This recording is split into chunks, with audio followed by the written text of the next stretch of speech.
Meeting for October 24th, 2022 is called to order. Welcome, everybody.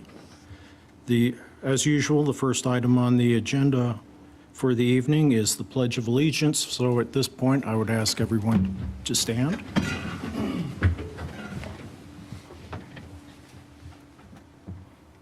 I pledge allegiance to the flag of the United States of America and to the republic for which it stands, one nation, under God, indivisible, with liberty and justice for all.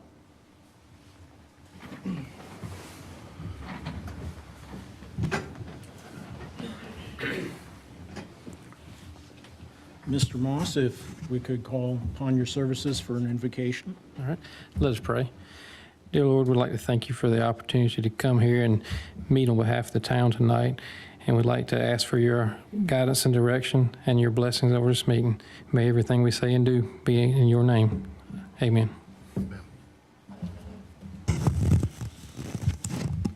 Next item is review and approval of the meeting minutes from September 26th.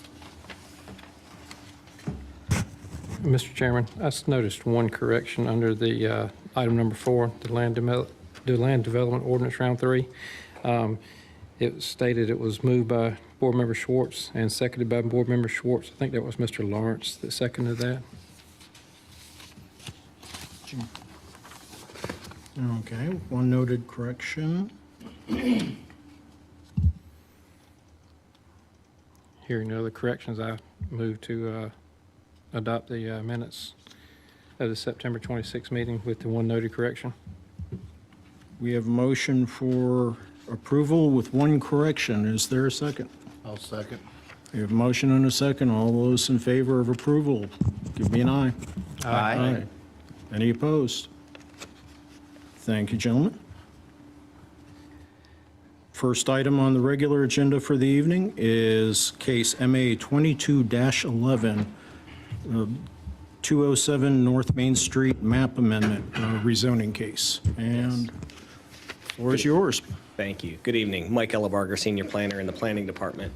This is a map amendment or rezoning for a just over 1 acre property. They're seeking to change from the general industrial conditional zoning district to the general commercial zoning district. And this review is being done under the newer land development ordinance of the town. Quick vicinity map showing here town. The property is here. This would be on the west or north side of North Main Street. Honing in a little bit more, if you're familiar with this site, it is a fully developed property with a building and a parking lot that rings it, landscaping, buffers, etc. Again, the existing zoning is general industrial and noted as conditional zoning. Under the Unified Development Ordinance prior to the adoption of the LDO, the zoning district was called I for industrial -CZ, conditional zoning. Staff's research has found that in 2004, there was a special use permit approved for this business. I think it was shortly after it was developed, and it dealt with hours of operation. And one of the conditions of the original development approval was hours from 8 a.m. to 8 p.m. And the applicant came forth and asked for a special use permit to extend those hours to midnight. And the town board actually approved a 6-month trial to extend the closing hours till 10 p.m. They came back and revisited that. There were no issues or complaints at that point in time, and then they extended the hours to midnight. So that is what staff believes the CZ that we see today in 2022 represents. It's a connotation of that special use permit from almost 20 years ago. On the future land use map, this property and several others here, as you can see, contiguous to the site property, are identified as the commercial future land use designation. The Main Street vision does govern over this part of the town, and there are several principles and goals here on your screen here, and this basically represents how best to develop to meet those Main Street vision goals and to create a streetscape of development patterns. Staff vetted the transportation and traffic and really found that there would be no impacts with this, given that the property is fully developed at this time, and there's no indication that any new development would come out of this rezoning request. The general commercial district in LDO section 321, it does provide a wider range of uses than the current general industrial zoning districts, and of course negate some of those heavier industrial type uses. There are 37 permitted by right, and there's 8 uses that would be permitted by special use permit. And shown are the dimensional standards, but again, this is not a vacant site that would be going through development pursuant to these. It is a developed site with a building, et cetera. Staff's analysis found that this overall is very consistent with the future land use plan. The general commercial zoning district matches well with the commercial future land use category. The predominant zoning on Main Street that is non-residential is the general commercial zoning district. This body has seen a few general commercial rezoning requests come through in the last few months along Main Street. So it is the trend. It is fitting the town's vision here. And staff is recommending approval of this rezoning. The applicant, property owner, is present here. He's willing to answer any questions you might have, but he does not have a presentation per se. So I can field any questions you might have about this request. Thank you.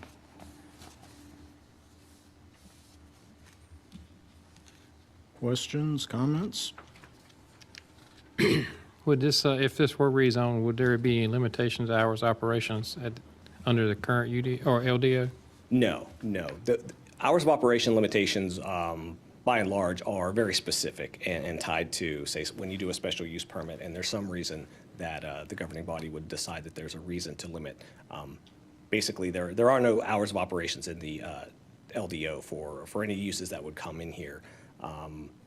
The noise ordinance that governs everything in the town, would have limitations on again, creating noise and things of that nature. But those conditions on the hours of operation would not be necessarily following this rezoning. They were tied to a special use permit that was also tied to the property being zoned industrial. Okay.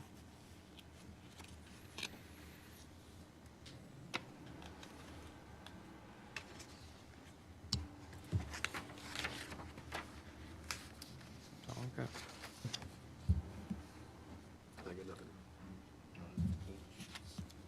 I have nothing.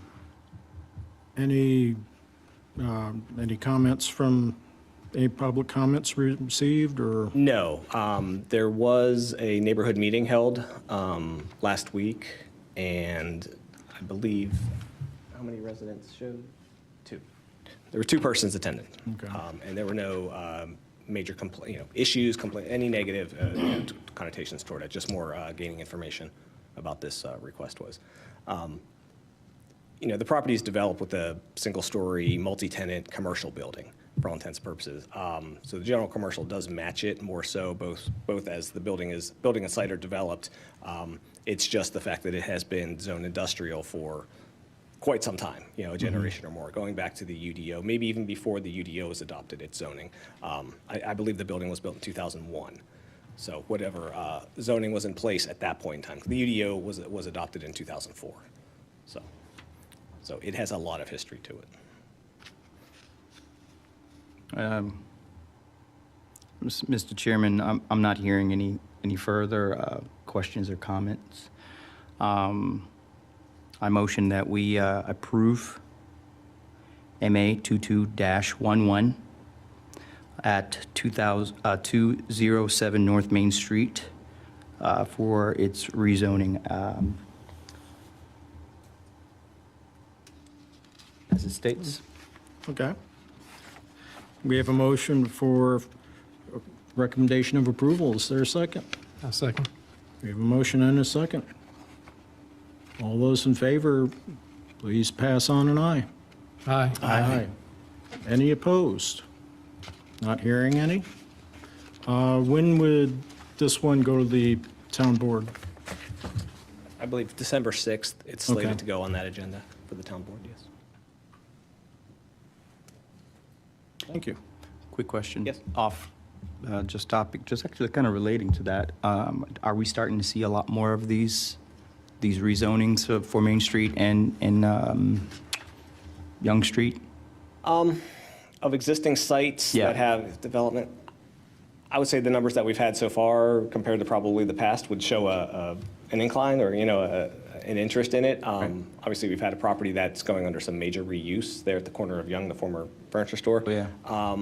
There's not that many properties left, thankfully, that are not already kind of zoned up to where they'd be. Yeah. And this current case that we just heard was actually a downzoning, technically, from the intensity levels from industrial to commercial. But again, it does match more the vision of the town, the way that the property's been developed for 20-some years, et cetera. So there might be a few more properties that are a little bit miszoned and might see the opportunities like this property owner did. He saw the opportunities to get a wider and better variety of users and tenants based on the GC zoning district versus the GI. So. Okay, thank you. Thank you. Next is case MA 21-10, Tom's Creek map amendment. And Meredith, I believe this one is yours. Yes, it is. Good evening. For your consideration is a rezoning request, MA 2110 Tom's Creek. It is about 223 acres located between Forestville Road and Burlington Mills Road. The request is to rezone the property from just a small amount of R30 in Wake County and residential low with Rolesville to residential medium conditional zoning district. That does include a concept plan and conditions that we will go over. And there is an associated voluntary annexation that is a companion to this case. So I mentioned this is a conditional rezoning request. This is the concept plan. That is one of the conditions. And I did include a copy of the staff report under your agenda. So everyone should have one of these. I'm going to refer to it for a few times. If you would please turn to page 2. And anyone in the audience, I do have some additional copies if anyone would like one. Excuse me, what's that? I've got an extra here. Oh, I got it. Sorry. I had two in mine. So I printed out.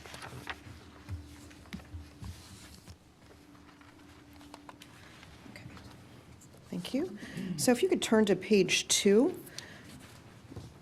Those include the conditions along with this concept plan. So the conditions start with number 1, that permitted uses shall be limited to single-family detached residential only, and the maximum density is 2.7 units per acre. There's a condition about a homeowners association and a central amenity, and there are several items related to transportation improvements. And when the applicant makes their presentation, I would like them to go into more detail about the traffic-related conditions, and I'm sure there will be some questions and comments on those. But I just wanted to point these out to you in your report as we move forward. So the future land use designation for the subject property is medium-density residential, and that is defined as predominantly single-family housing with some other housing types such as townhomes, duplex, and some multifamily. And the density range for medium-density residential is 3 to 5 units per acre. The current zoning I mentioned before was residential low with Rolesville and Wake County R30, which is 30,000 square foot lots. The white piece you see here is the Wake County portion, and then the mustard color is the residential low portion. Again, the request is to go to residential medium conditional zoning district. So as per Rolesville's community transportation plan, both Burlington Mills Road and Forestville Road are thoroughfares, both identified as the ultimate section being 4-lane median divided. And there are collector recommendations as well. Again, the mustard or golden color dash lines are proposed collectors, and the applicant's concept plan does show these collector connections going through their site. Rolesville recently adopted a new greenway plan and a new bicycle plan. And the greenway plan does show a greenway going through the site and also side paths along Forestville Road and Burlington Mills. And the applicant's concept plan does show the greenway connection. The bicycle plan is also new, I mentioned that, and the blue color along Burlington Mills, that street is proposed to have bike lanes, and the other ones are proposed to have side paths. So traffic impact analysis was performed by Stantec on the town's behalf. And as you can see with the 2029 full build scenario, that means once this is all built out with all 600 or so residential units, the daily trips are predicted to be 5,294. And we do have Matt Peach here from Stantec this evening, if you have any questions about the traffic study that was done. And I know also the applicant has brought their traffic engineer, Brittany Chase, as well. So in your memo on pages 5 and 6, you can see the full table with the trip generation. I mentioned that the 5,294 trips are the cumulative trips for all of the phases of the project. So you can see that the 2026 initial phase has about 1,800 cumulative trips, and the 2028 intermediate phase has 3,700 trips. And again, the full build shows over 5,000 daily trips. And I mentioned on pages 5 and 6 of your report, it lists the improvements that are recommended by the traffic impact analysis. Again, I'll let the applicant go over those recommendations and what they've included in their conditions to cover the TIA recommendations.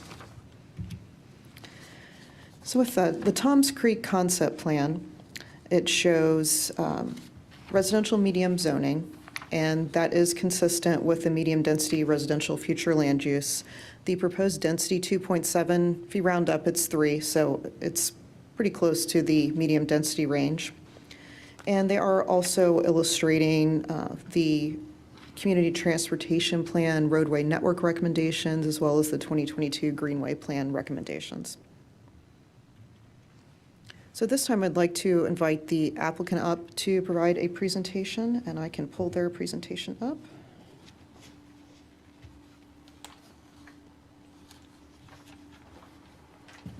There you go.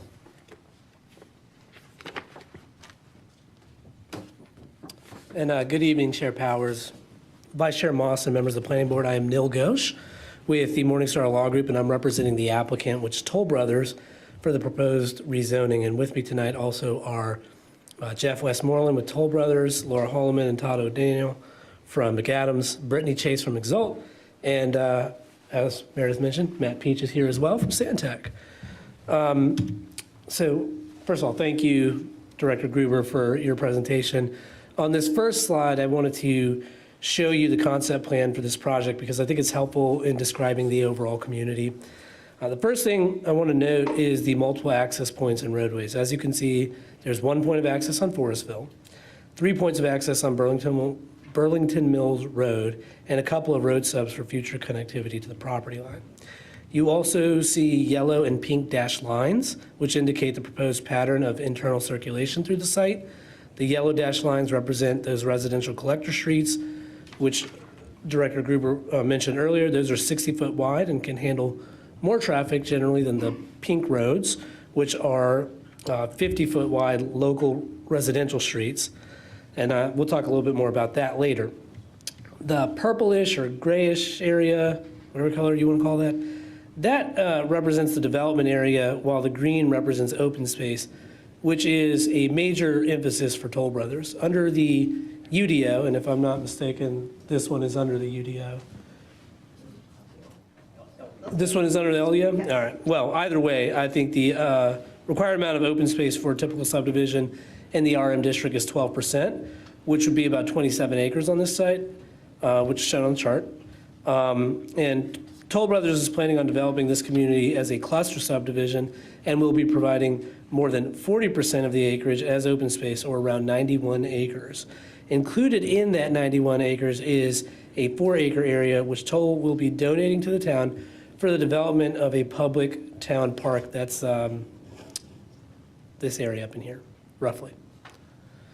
That, of course, will be in addition to the private amenities like a pool and clubhouse for the residents. Additionally, on this slide, you can see the dotted or dashed green line, which Toll Brothers will be dedicating for the town's greenway system. So a significant amount of open space, both public and private, and active and passive areas, as well as contributions to the greenway program. Now, we recognize that traffic is a challenge in this corridor today, and in fact, we studied it, so we're sure that's the case. The most challenging intersection is, of course, Forestville at Burlington Mills Road. When the counts were taken, I believe it was found that that intersection was operating at about a level of service C. But when factored in with the background growth and other projects which have been approved in this corridor, and even the road improvements that those projects will be providing, the study predicts a significant decrease in the level of service to about a level of service F. That is to say that with what already is in the pipeline, you can bet that traffic at this intersection will get worse. With this project, we've committed to a number of road improvements including at this specific intersection. This diagram on the screen highlights the scope of road improvements. This is kind of an overlay, gives a different view of the same information, whichever one you find more compelling, they're both there. But to make a long story short, we are adding 2 turn lanes to the intersection in question and extending 4 existing turn lanes at that intersection. And those improvements, along with others we have also committed to, are expected to improve movements at this intersection slightly to a level of service E or thereabouts. And I think the best way to sum that up is to say that traffic is bad there as it is today. It will definitely get worse in the future, regardless of this project. This project is calculated to improve traffic, but only slightly. So traffic will still be bad here in the future. And I think the reality is, and I'm not telling you guys anything you don't already know, the issue here is one of throughput. A TIA, any TIA, looks at movements at intersections and not throughput, because throughput is a regional issue which needs to be dealt with at a regional scale. And so really to provide the type of improvements that you need here, NCDOT is going to need to widen these roads to their ultimate 4-lane median divided cross sections in order to address existing issues, which only will be exacerbated over time. But now let me turn to the reason we're here tonight, plan consistency. This is another area where this project excels.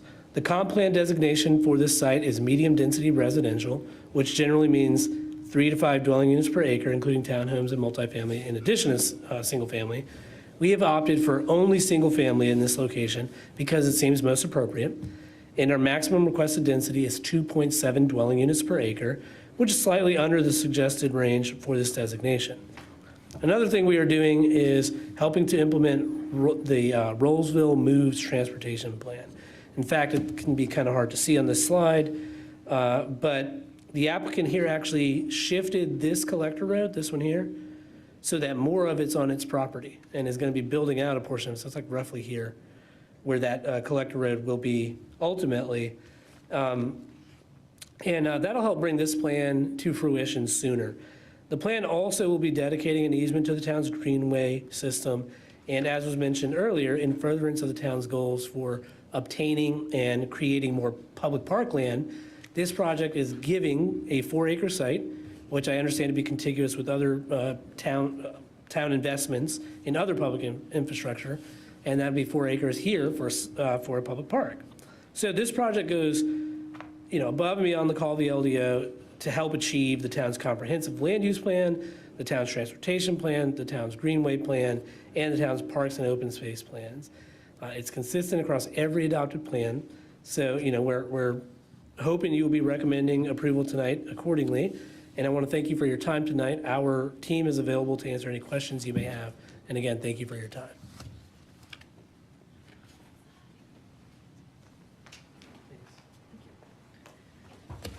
I forgot one thing during my presentation. I spoke with a resident today who lives off of Centaur Road, and she said she really wished she and her spouse could be here this evening, but they are homesick. And she asked if I would please share her concerns about traffic and harmony with the surrounding communities. And I said I would pass that along to you all. Thank you. She might be watching on YouTube. So. Before we go further, I'm sorry, I apologize. I did neglect to allow the town attorney a brief moment. I just wanted to make a quick statement. Our firm actually represents Toll Brothers in other markets, not here in North Carolina. We are no part of this project or any projects in this area, but just wanted to put that in the record and make it known. Thanks. Thank you. Any questions for staff? Not for staff, I have Or applicant? Okay. traffic on my I have favorite subject. just a correction. You said 4 acres that's going to be designated for public park. I thought I read 6 somewhere. Or Sure, did I make a mistake? you did not. Throughout the process, the park size has been discussed as 4 to 6 acres. I see. And of course, staff from our technical review committee, who works with Mike on development review, they do prefer the 5 to 6 acre range versus the 4. I'd like to point out, I listened in on the neighborhood meeting on here, and presented to all the neighbors 6 acres, and now they've come back and presented 4. They're presenting on here a cluster concept, and they put into the neighborhood notes that they presented that to the neighbors. They did not put this bubble concept in there at all. So the neighborhood meeting where they presented, you'll see in there this bubble concept, that's all new to that. And the neighbors, the 25 people that sat in on the Zoom meeting, never heard any of that. One of the questions, the issues I have, going from Wake County now to this, Wake County had R30, which was 30,000 square feet. And now we've got 2.77 acres. But this cluster concept, we asked Toll if they could provide in the neighborhood meeting a picture of that, if they had that anywhere where they could share what that would be. And they said they would get back. Well, they haven't done that to anybody that was in the neighborhood meeting. So I tried to do some research on my own and look up what Toll Brothers had nationwide, if they could show a cluster concept. And I can't find anything on their websites or anything, but I did find some other clusters which, when you take the acreage that is developable, and you take 2.77 acres, that's 15,000 square foot lots. But if you take this 40% of open space, I believe we're looking at 3,000 to 5,000 square foot lots with their cluster concept. So I'd like to try to get some clarification with that. The second thing we pointed out, if you look up at the very top where it says Grapeland Drive, we pointed that out, that's Centaur Road. We pointed it out to their engineers, and they went back and they've submitted it. So I'm wondering how much due diligence has really been done with this whole piece right here. And I'd like to kind of see if you can show us an elevation, tell us a concept, something on what a cluster concept is. Because what I'm seeing is really high density, not medium density, and not low density, but going from 30,000. And if you look at Tuckahoe and all over in the Stonegate and the Stonewater that's Rolesville, Stonewater's 15,000 square feet lots. So I'm really concerned about how their bubble concept and how that, and they not presented like we have on other ones, any roads, any lots, we're just got this high level, here's what we're doing. So maybe perhaps somebody can show us something from Toll on what this is going to look like and what this cluster is going to mean and how big these lots are. So I'm going to look to my team and see if they can come up with a lot size on this, but let me address some of the other items that were discussed. So first of all, I conducted the neighborhood meeting, and I know for a fact that I said 4 to 6 acres for this park, and we showed this concept plan, this one on the screen, in the Zoom meeting. But aside from that, you mentioned, I think that you thought this looks like or feels like a high-density type project, not low-density or medium-density. And, you know, I think the way that the density is calculated on the UDO, this is still described at 2.7 dwelling units per acre. But you are correct that a lot of this, the green area specifically, is open space. What a cluster development does is allow us to have smaller lot sizes so that we can cluster the development around the more developable portions of the site and preserve more open space, more green space, and more of the environmentally sensitive areas.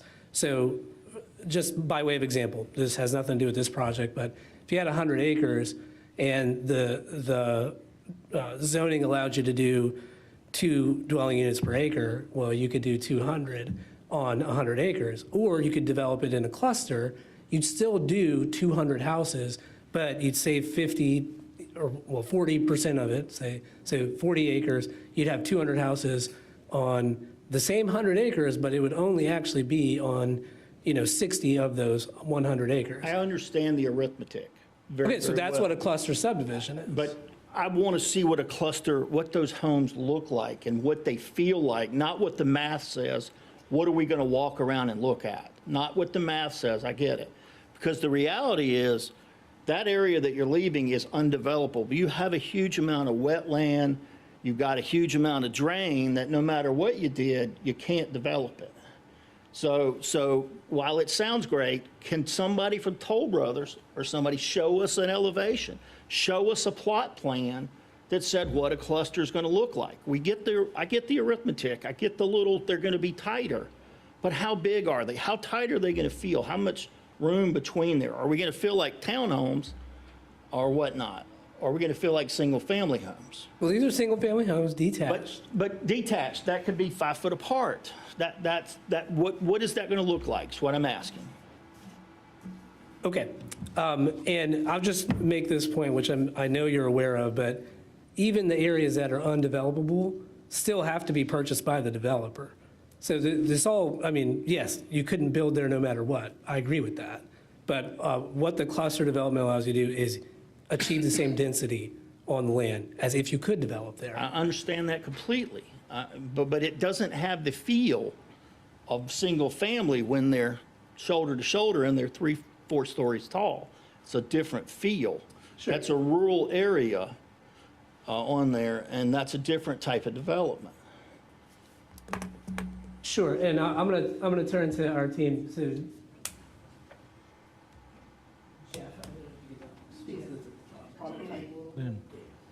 Anything to help visualize. Yeah, we're looking for visualization, So, good evening. I'm Jeff Westmoreland. I'm with Toll Brothers. I'm our land entitlement manager, which means that I help coordinate with our consultant teams that we have here tonight through the entitlement and permitting process. And so, what I can share with you is some information about cluster development and Toll Brothers. I can tell you that you're probably not going to find a lot of cluster subdivisions because this is a relatively new product, certainly in this market. This will be a new project for us, a new project type. We have a couple of other projects that are similar that are going through this same process, but they're not developed. Many of them are going through permitting. So I can share with you a little bit about the nature of the lots, the nature of the homes. I can tell you that unlike a lot of builders, we don't have home plans for this project just sitting on a shelf that we've built thousands of times over. They'll be designed specifically for this project. We anticipate that the single-family homes here will be somewhere in the range of 40 to 50 feet wide. That's the lot.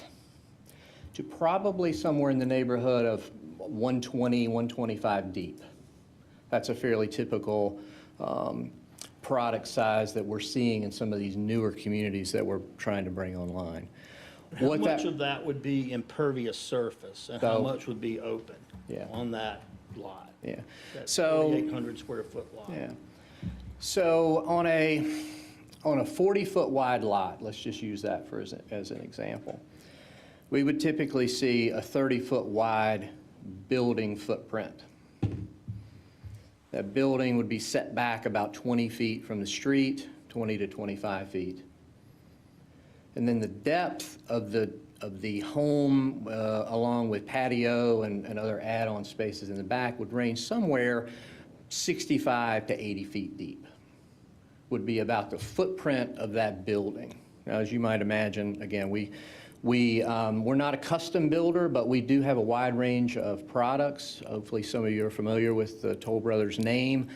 We would bring that same architectural detail and style to this project as we would for other projects that have maybe a larger footprint, a larger building floor plan. But that's to sketch out the boundaries, if you will. Again, I don't have any elevations because we would be developing that product for this particular project. Square footage would these homes be? They're probably going to range from, I'm going to say the low 2,000s to the mid 300 or 3,000s. So, 22 to 3,500 square feet would be And two-story.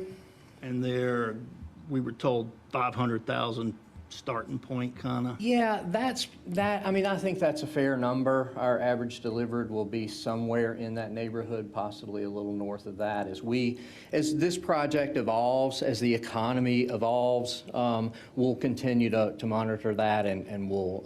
So at 600 homes at 500,000, it's a $300 million project. Mm-hmm. Is that right? Is that the right arithmetic? I'll trust you on that. Somebody else got a calculator?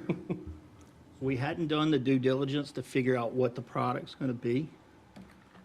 So we have not designed specific product for this, no. We are a home builder.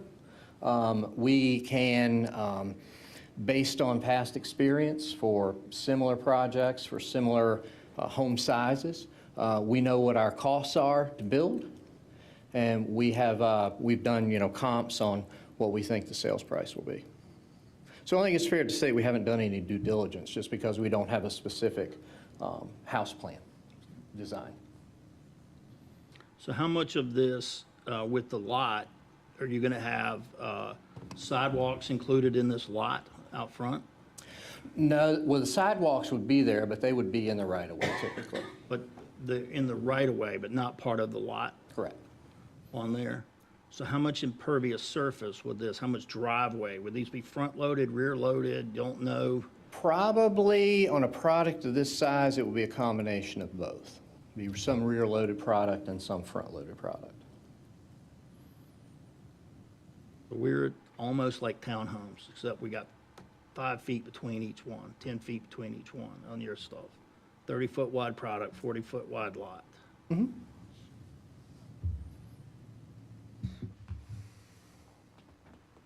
I'm concerned because on these projects, they have a lifetime of 100 years. Wouldn't you say that that's accurate on a home today, 80 to 100 years? Oh, probably so. This site wouldn't be redeveloped, We probably got a in our lot of lifetime. wetlands, we got a lot of runoff, and we're gonna maximize all the water and all the hydrocarbons and all the runoff into 1 or 2, 4, 5 clusters right here that go into spots. And it's gonna have a very big impervious footprint with very little collector where we have homes.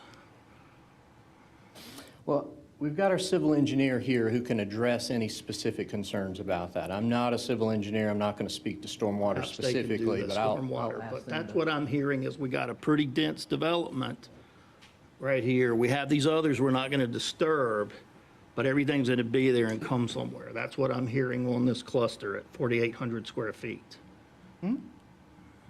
Yeah, so Todd, I don't know if there's a specific question or if you would like just some general. Maybe the engineer can address that, and I'll ask this question.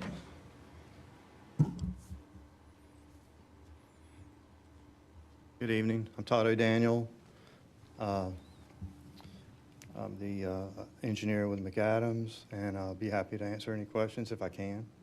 So- We are in preliminary stages, so I've not designed anything yet, but I'll, But am I right on this math? If it's 40-foot wide lot, 120-foot deep, it's 4,800 square feet. Is that right?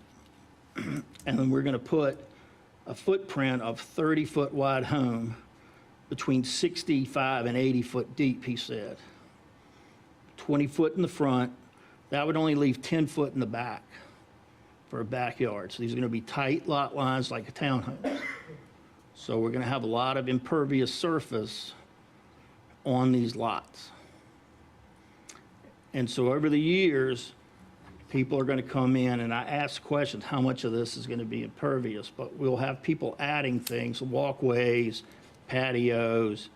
We're going to improve that. I'm really concerned about the runoff down into this creek. With this density, how do you manage and make sure that that stormwater management devices are going to last 80 to 100 years? All I can say is that we would design stormwater control measures, probably, I don't know, as many as 8 or 9 around the site in different areas at different low points to collect the runoff.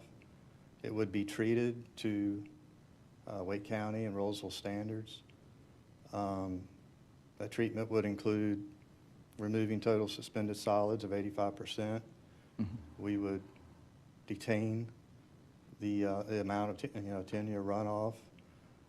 They would also be designed to control up to the 100-year flow and bypass the 100-year flow through a structure and not over the.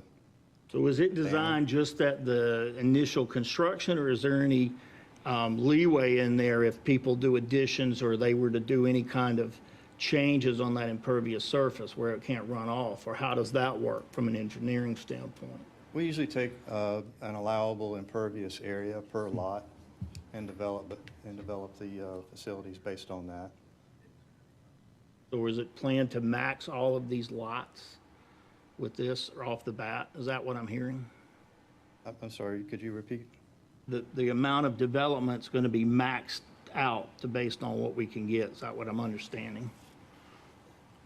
It would be, we usually design a little bit of fluff in there also. What's a little bit? It could be as much as 10%. Okay. All right. Another question for Toll. Why would you back off from 6 acres to 4 on a big project? Why would you drop that down and take that away? This is one of the biggest developments Rolesville's looked at, and it's what precipitated that from the neighborhood meeting until the submittal to need to do that? So I've got 2 comments on that. One, what you see here is a bubble plan, and we've always represented it as 4 to 6 acres. It's sort of this kind of loose area right there that we're willing to give to the town. If you'd like, I'll commit to you right now that we'll make that 6 acres. We made it 4 to give ourselves a little bit of flexibility because we're at this concept stage. But I'm happy if that's a concern to commit to 6 acres right now.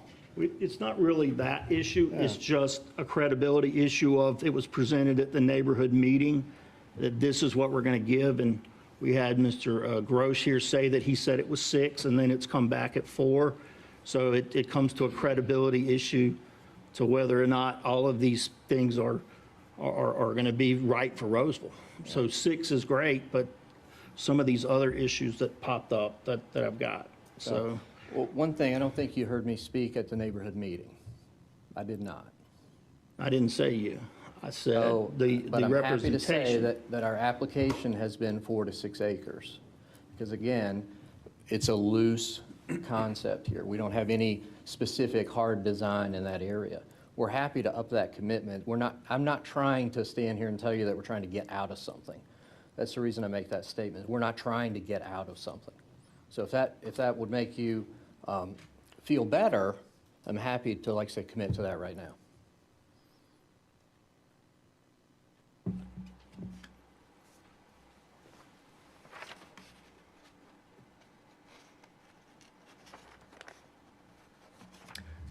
Just have a quick question. How many units are going to be on this site once it's fully developed, finished?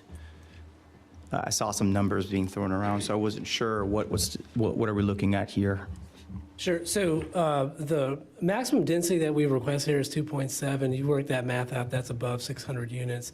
However, I think we were looking at a concept plan, which again, not a commitment, but a concept plan, I think we were penciling more around 550. Does that sound? Yeah, about 550. But with the, under the zoning that we're requesting, I guess technically you could have over 600 here.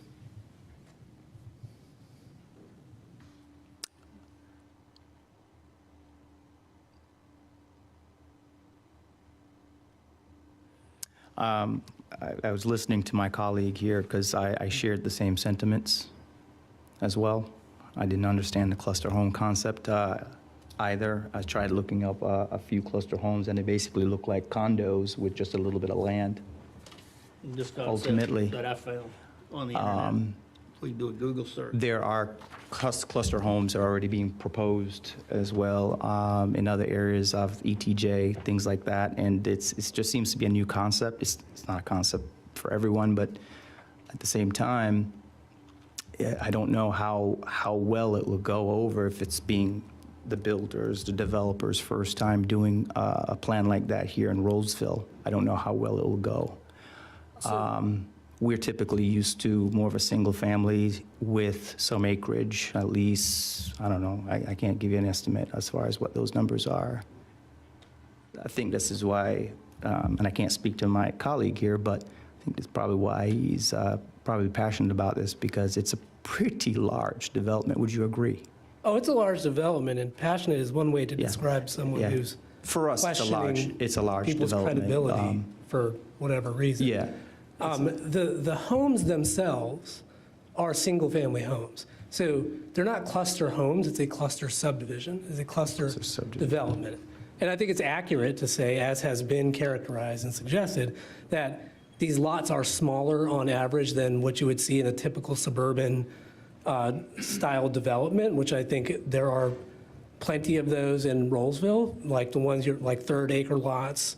See, but that house that's on that third acre lot, well, maybe not that house, that's probably a wider house than could fit on these, but these are single-family homes that are, on average closer together than maybe what has been approved previously in Rolesville. So, Toll Brothers does have extensive experience nationally building homes.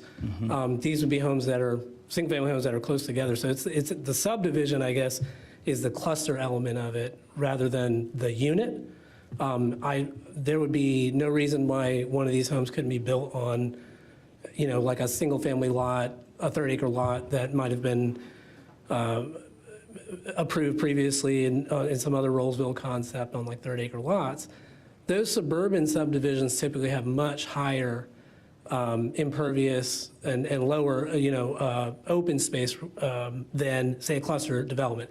That's what a cluster development is supposed to accomplish, is more open space. And yes, some of that open space is not developable Just let me, to begin with. let me interject, sorry. Yeah, absolutely. So you mentioned these open spaces. I noticed, are they active? Are they passive? Are these open spaces that children can go play in, people can walk on? People can have picnic, or are they usable open space? So they're a combination of the two, and I believe there is a condition in the package that there be a main central amenity constructed with the project, which shall consist of at least a clubhouse, pool, and other recreational outdoor activities for residents of the development. So that's, there's that. There will be tot lots or playgrounds around there. There also will be passive areas. And of course, the Greenway Trail, when developed by the town, would be an active area that would go through kind of natural areas as shown on this plan. But you would only be dedicating the greenway space. The town would still have to have funding to actually develop the greenway. Is that correct? Right, we'd be dedicating the Greenway space. Sorry, you got a message on the computer? Okay. Yeah, we'd be dedicating the Greenway space as well as the park area. But the town would have to come up with funding in order to build that. So at build-out, we still wouldn't potentially have this greenway space that could be walkable because the town would have to find money to fund it. All you would be doing was giving us the right-of-way. Yeah, correct? yes, for the Greenway. Sorry, I'm hearing from staff that, I guess the new LDO requirement is that greenways are part of required infrastructure, so we would be putting those in. Okay. Oh, is that in the new LDO? Correct. So we'd be building it too. Although the comment still stands for the park. Yeah. Right, I understand. I've got one question. This may be more directed at staff. With the cluster subdivision, is there a minimum lot size that they are allowed and minimum setbacks that are in place already? Yes. In our LDO, cluster subdivision is allowed in residential low and residential medium. So I have my book opened up to residential medium. So in that district, the typical lot width or the minimum lot width is 85 feet. For a cluster, it's 40 feet wide. And the front setback in a regular residential medium lot, the front setback is 30 feet. And for a cluster, the minimum is 20 feet. And then the side setbacks, the regular side setback is 12 feet, and for the cluster, it's 5 feet. And what about the lot sizes, the acreage or square footage? It Is there a doesn't, minimum? let's see, area minimum for a cluster, the minimum size is 5,000 square feet. So that would and be, the- that would be the smallest lot they would be able to develop. That's correct. Did I get your question? Yes.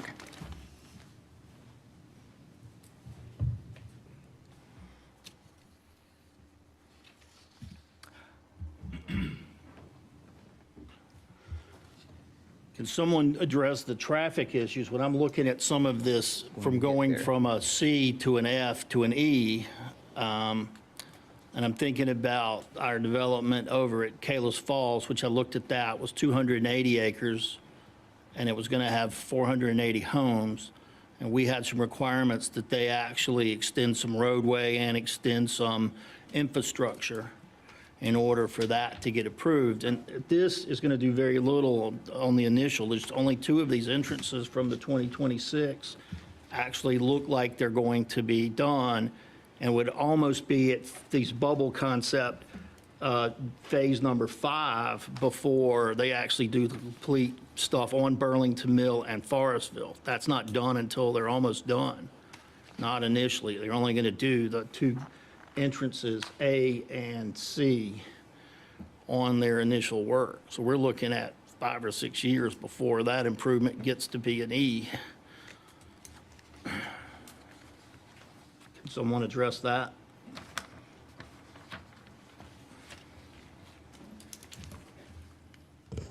Evening, my name's Matt Peach. I'm with Stantec Consulting Services. We performed the TI on behalf of town. I'm happy to answer any questions you have. There could be a situation where there's a question that I might defer to the applicant, as they have traffic representation here tonight, but certainly happy to answer any and all questions that I can. So why would we want to wait till this is almost complete before it gets worse, before we try to make it better instead of mitigating it? I wish our commissioner was here, because she's pretty passionate, Commissioner Medley, about the complaints that citizens have about the traffic in this area. And that area is slated across that's the corner is Wake Forest. And Wake Forest has a development, which I think you've already cited for it, 180 some units that's going to go in that same corner, catacornered for there. Yeah, there's several developments in the area, 2 of which are in Wake Forest. There's development in Raleigh called Perry Farms. That's down at the corner of Forestville and 401. And of course, there's Walbrook, as you're all very well aware. In terms of the improvements along Burlington Mills Road, largely we were recommending that improvements be constructed when the driveways are built. So that's kind of what you see in terms of those improvements.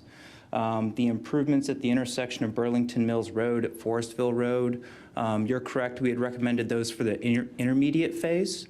And we recommended those occur all at one time to minimize the length of disruption. Because if we were to request that the applicant build piecemeal improvements as phases continue to be built at one intersection, it's kind of like you see the traffic barrels come up and then it's down for a little while and then they come back up again. So we wanted to minimize the disturbance there.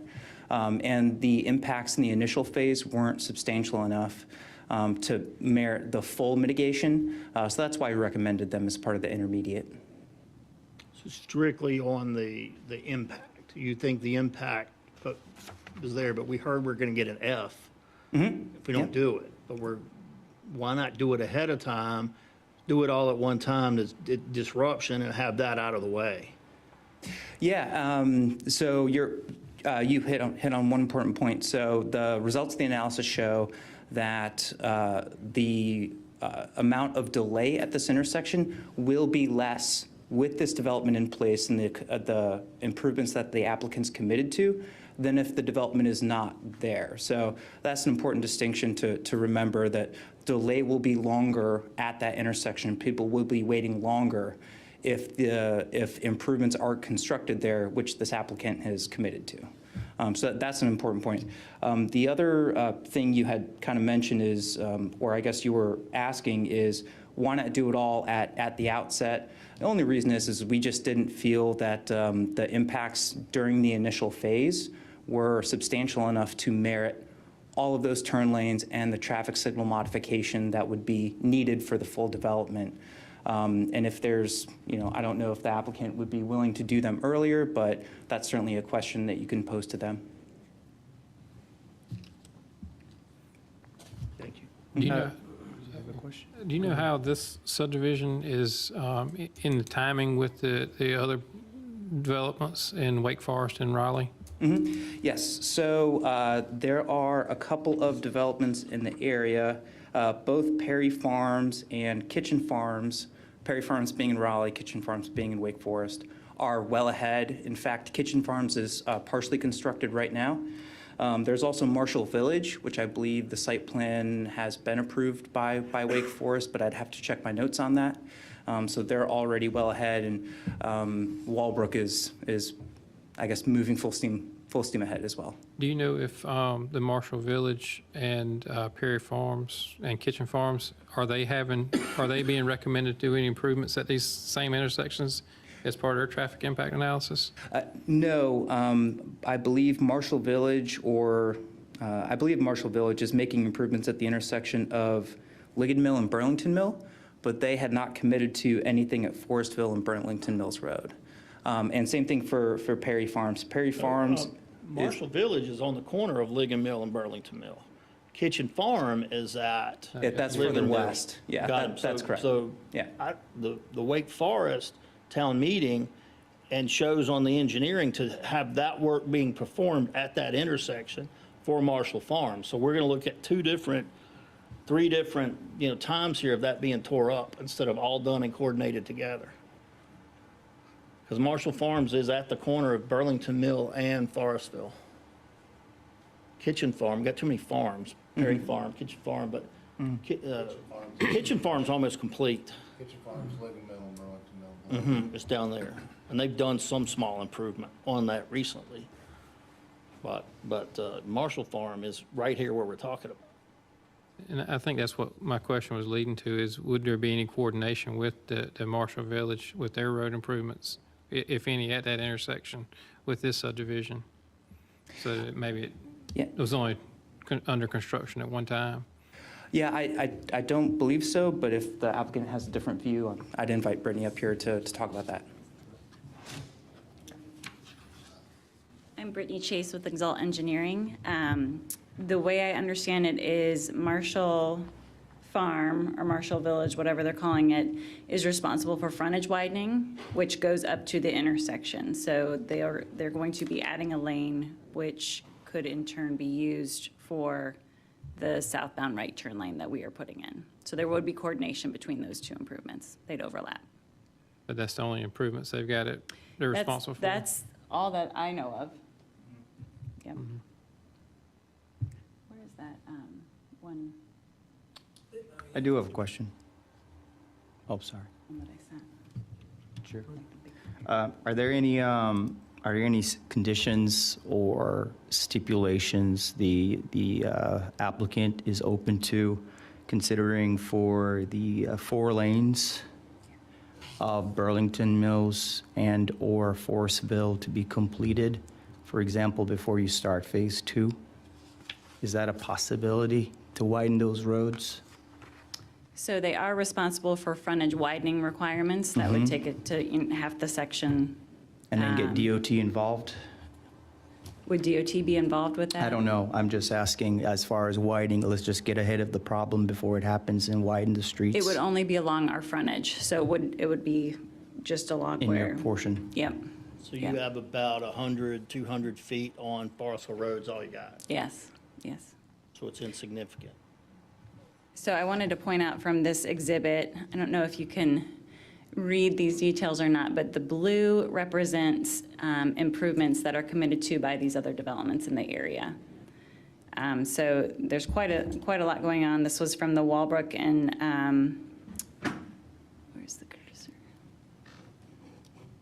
There it is. This is NCDOT and Walbrook Development is responsible for improving Burlington Mills at 401, at Forestville Road and 401 Perry Farms. And then Kitchen Farms is over at, like we talked about, Burlington Mills and Ligon Mill. And all the red indicates what Tom's Creek would be responsible for.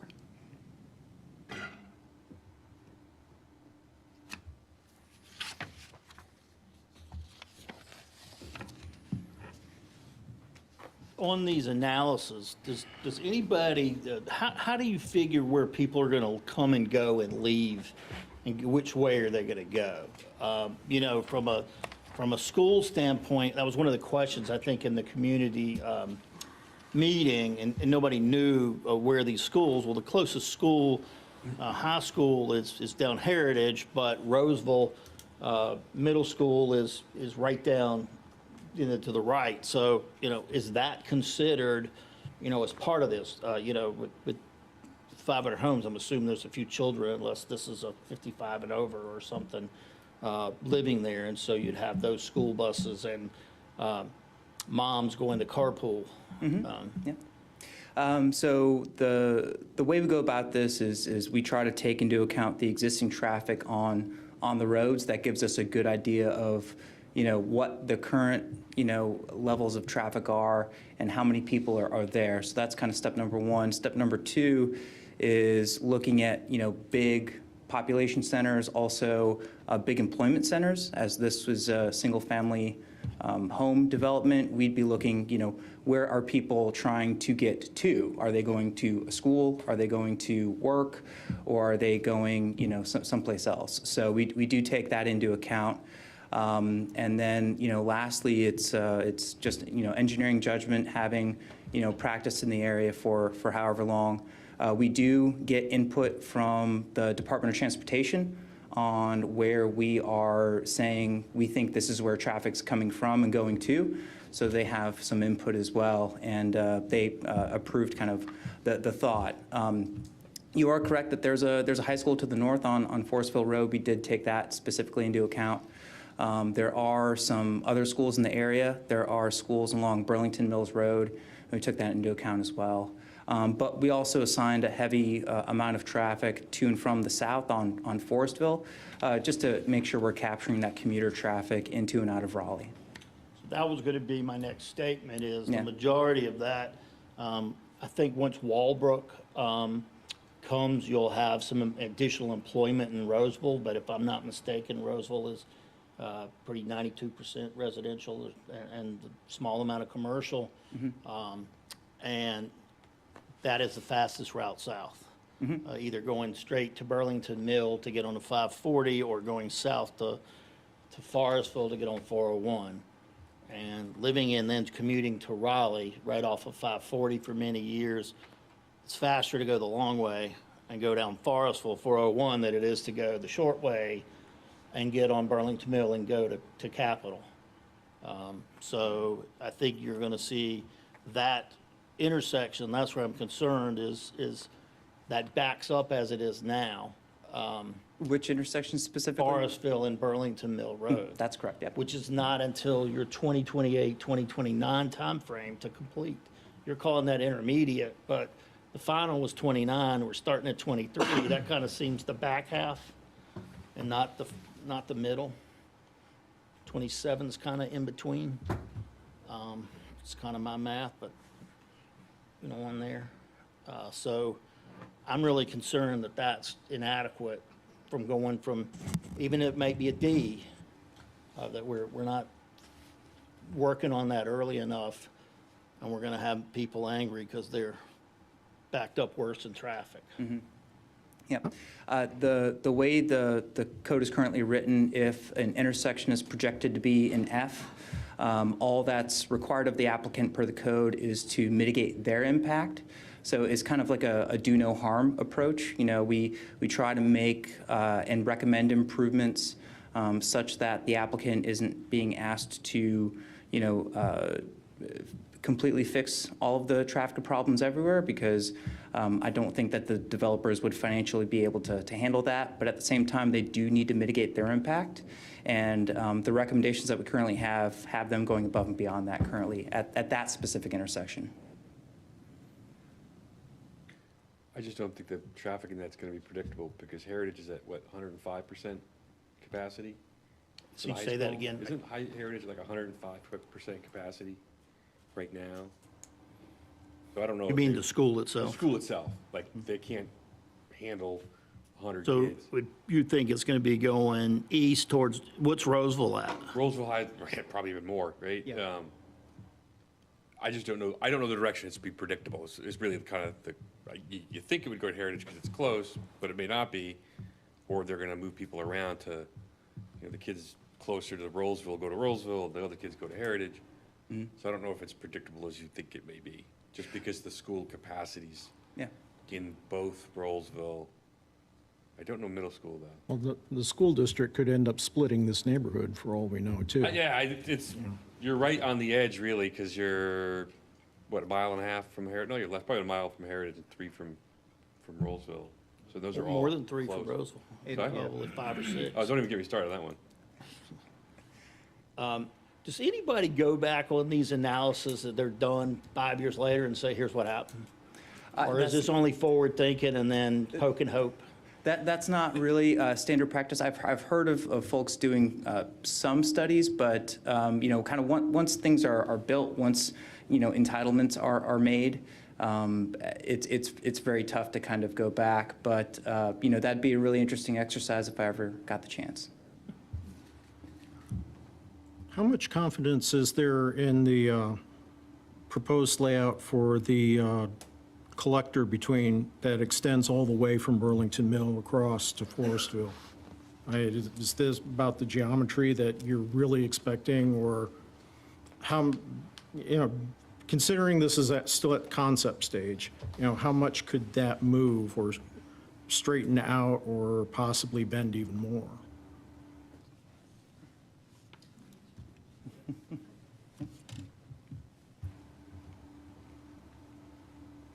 Hey, good evening. I'm Laura Hallman. I'm the land planner with McAdams. So let me go back to the collector discussion. We had a lot of discussions with staff about this. The reason why there are a lot of traffic calming turns is because we're concerned about being a cut through the neighborhood. We fully anticipate it being a wider road. We want it to be. We understand that folks will use this. We don't anticipate having any front-loaded homes along this road for that reason. But our intention is for this absolutely to be a regional collector connection through here, but we intentionally created it to have some turns to try to mitigate fast-flowing traffic through there. Yeah, my thought was kind of, this would be a great safety valve for the intersection, but if it were to straighten out any, it would turn into a race course pretty quick.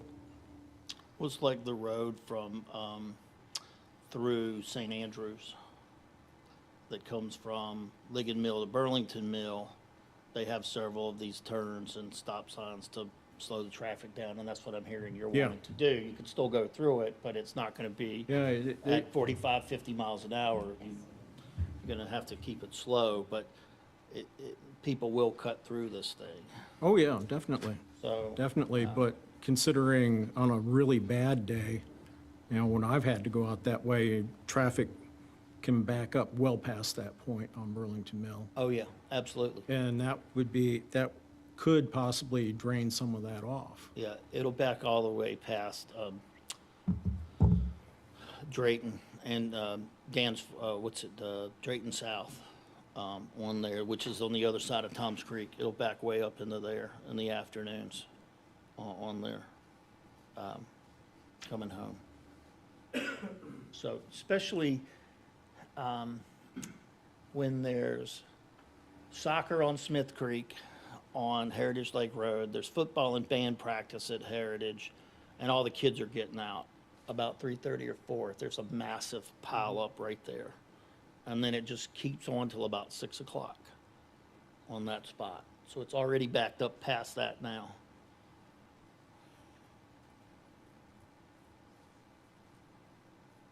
That's why I'd asked her the question that my colleague had said, could we not have something adding that lane to get up there and move it on there as part of this initial piece, instead of waiting?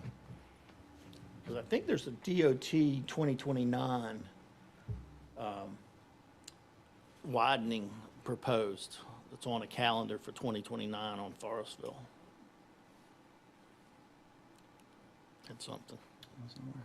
That's from Rogers Road to 401, I believe, right? Yes. Yeah. So I don't know when that's going to be, but. I had one more question for staff, possibly. I know this is just a bubble concept plan now. I think they're calling it as part of this rezoning. Once the preliminary plan has been developed, will that come back before us, before going to the commissioners as well?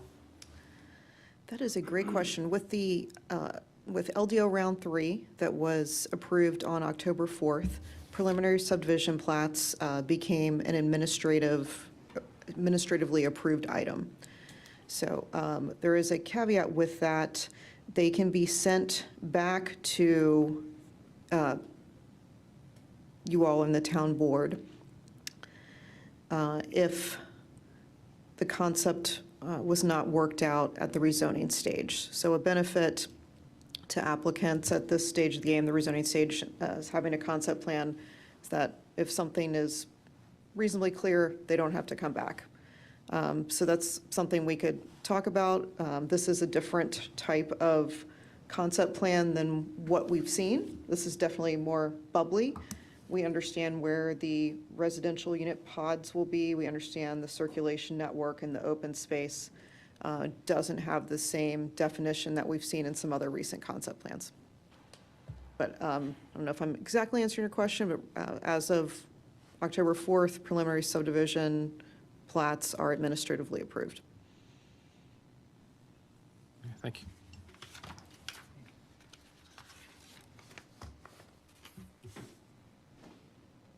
I don't, I have a question, but I just don't know who to really direct it to, if it's staff. So maybe let's start with you, Director. What would happen if we just recommend that we keep this zoning as is? RL, Sure, low if density. that's your recommendation, then you would recommend denial of this request. Okay. Other option is also if we were to move forward on an RMCZ per the applicant's request, but remove the feature of a cluster being built in that area. Is that also something that we could recommend? Yeah, one thing great about, or in my opinion, great about conditional rezonings is that we can talk about what those conditions are. You can certainly ask the applicant if they'd be willing to change the type of layout they're going for. It's just that area, it's a mess. It's going to be a mess, an absolute mess. And just a lack of finding an appropriate word there, it's just going to be a mess. And I can foresee it.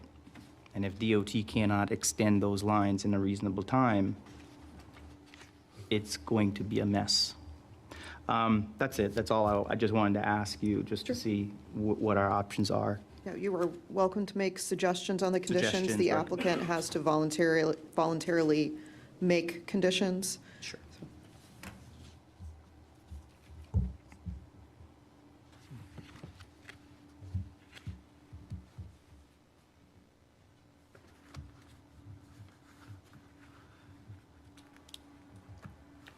I just wish the applicant would give us some warm fuzzies. Show us a picture, show us some concept, show us some elevations. Instead of saying, we just meet the minimums and it allows for this. Because I'm with my colleague. It's a mess, and that's the highest density that I've seen since I've been on this board. And looking back at these other ones, lot size for the amount of house, the size of house, and that particular amount of traffic in one intersection or group of intersections. It's a lot.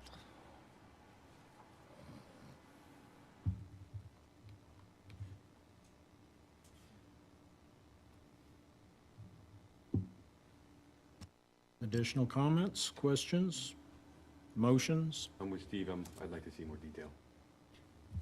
Yeah, I think that's something we could ask for, is to see the actual preliminary plan, you know, if the rezoning moves forward. Because we don't have a real plan to see dimensions and lot sizes. Especially since it's a new concept for around here.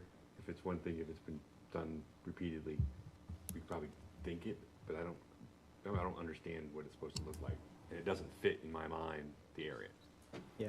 If nothing was there and we put this cluster concept out there, it's like, okay, all right? But right now, there's a lot of things out there. Throwing A lot aside of things the coming. traffic, right? Because So now we have to be me, kind right? of 'Cause on eggshells here. I woof on this side of the highway. For me, I personally, I can picture a cluster layout, but you can put lots of different things there. You can make it look like an English, remote English village. But you could also build a bunch of those 3-story modern houses that have been popping up, and depending on the layout of the land, it could feel kind of claustrophobic in some spots. Just, got a lot of leeway for imagination on this one. Getting to the concept of the housing, is that something we can regulate? I mean, you're mentioning layouts and the different style houses. Is the kind of architectural aspect something that we could put restrictions on? Or how does that work? We're not allowed to regulate single-family architecture. The applicant can volunteer conditions related to architectural details. We do see that as a common condition or in rezoning requests and conditional rezonings. We see things about variation in materials, use of certain materials, some variation in design, but that's something that you could suggest and they could volunteer. I'd like to make a motion.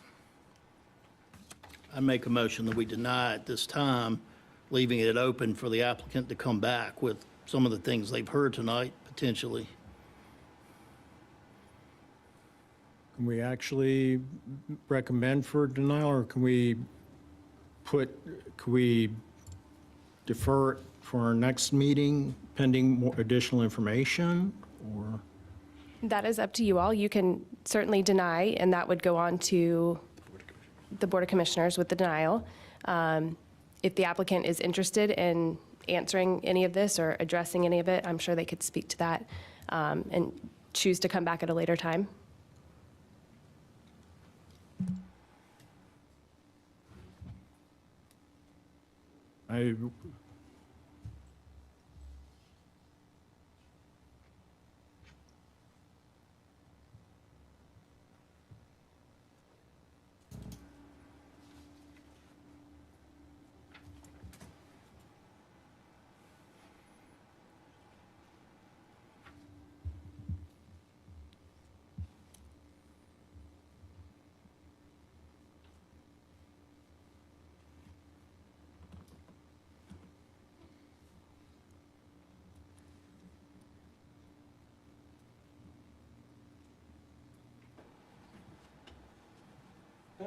Please do.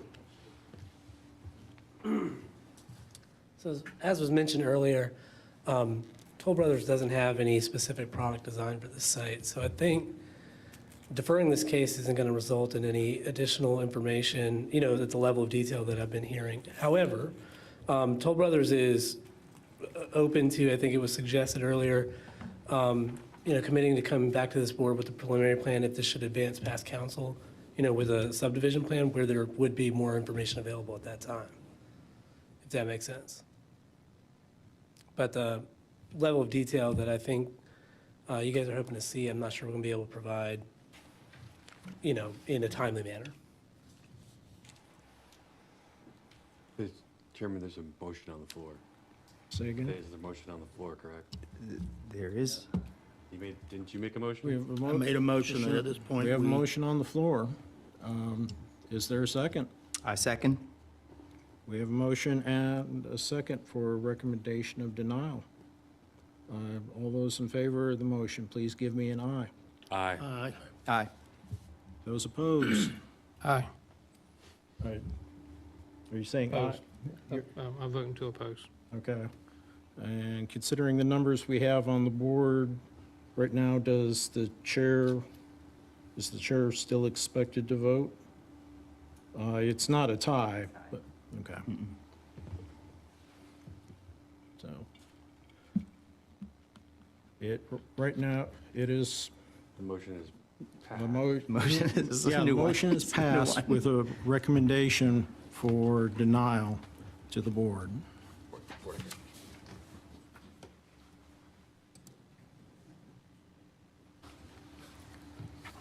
So the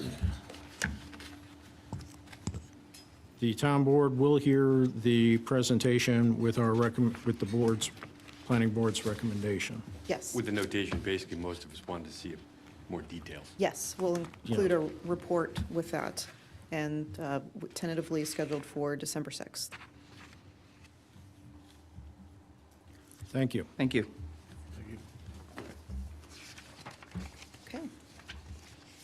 Planning Director's report. Please. The September development report was included in your packet, and I would like to take just a moment to update you all on your previous planning board recommendations. We thought that'd be a fun thing to add to the planning director's report, so we can follow up in case you're not watching all of the town board meetings, so we know how things have ended up. So at your August 22nd, 22 meeting, as well as the September 26th, 22 meeting, we talked about LDO Round 3. And I wanted you all to know that the town board agreed with your recommendation to leave townhomes as an allowed use in residential high in the activity centers only. They took that potential amendment off the table, so townhomes stay as is. And one item that they want to continue to discuss is the tree replacement. I know we talked about that at length. You know, when the 16 and 18-inch deciduous and evergreen trees are removed, the LDO says you have to replace them 4-to-1, and it doesn't give a lot of detail. And we came up with the idea of replacing 25% of the caliper inches. And I think the town board needed some more information as far as visualizing that. And they decided they would like to have a work session to talk about trees and tree preservation and really like dive deeper into a tree preservation plan. So if they're going to do that, my recommendation would be bring someone with some trees? expertise, Yeah. like I'm a horticulturist, visual. arborist, something along those lines. So when we have questions, we can get authoritative answers. So that's great. I'm trying to craft how to best put that work session together so we can have productive discussion and results. So I'll certainly take that into account. I think it would be an arborist, wouldn't it, for trees? I'm a certified plant professional in North Carolina. So are you going to come help me? I will do that. And I'm a registered landscape contractor, and part of that, you have to identify 375 different kinds of plants and trees, so I did that 30 years ago. Not promising you I could do it today. I passed it once, but So I'll Bring keep, enough copies to share. well, I'll keep you all in the loop so you can join us for that work session if you like. That would be good. And the other cases that you heard before, 503 South Main Street, that is just across the street, the commercial on the bottom floor, the residential units above. Oh, actually, it was just a straight rezoning, wasn't it? The general commercial, well, that's what it's going to be. That will be in front of the town board next week, next Tuesday, November 1st. And then Parker Ridge, that is one, we talked at length about the traffic with that and your concerns about School Street. That, just because we think that case plus 5109 Mitchell Mill Road, we think there'll be quite a bit of discussion about both of those. Parker Ridge is going to be heard on November 15th. That's typically a work session date, but we're going to make that a regular meeting to allow for a public hearing that night, so there's plenty of time for discussion and input. And 5109 Mitchell Mill Road, that is on the agenda for, that's next week also, isn't it? I have that down 11-1, yes, okay. So those are upcoming. So those are some we've discussed recently. So you might want to tune in or catch it later on YouTube to our November 1st meeting. And I think that's all I had. I'm sorry, when did you say that? You said November 1st? November 1st, a week from tomorrow, Got it. 7 PM.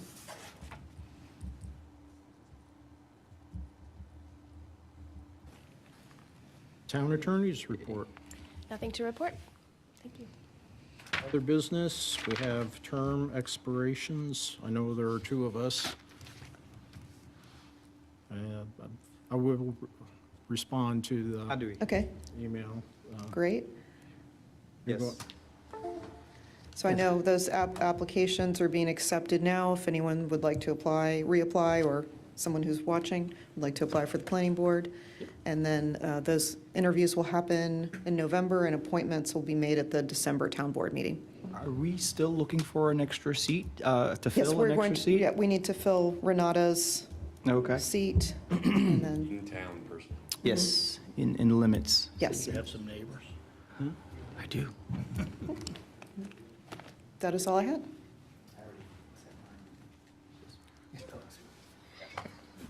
Is there any other business? Board needs you. Not hearing anything. Fourth item on the communications agenda, adjournment, is up for a motion. I will make a motion. I'll be just quick. I'll make a motion to adjourn. In stereo, we're available. So I'll second, how's that? we have a motion and a second. All those in favor of adjournment, please give me an aye. Aye. Any opposed?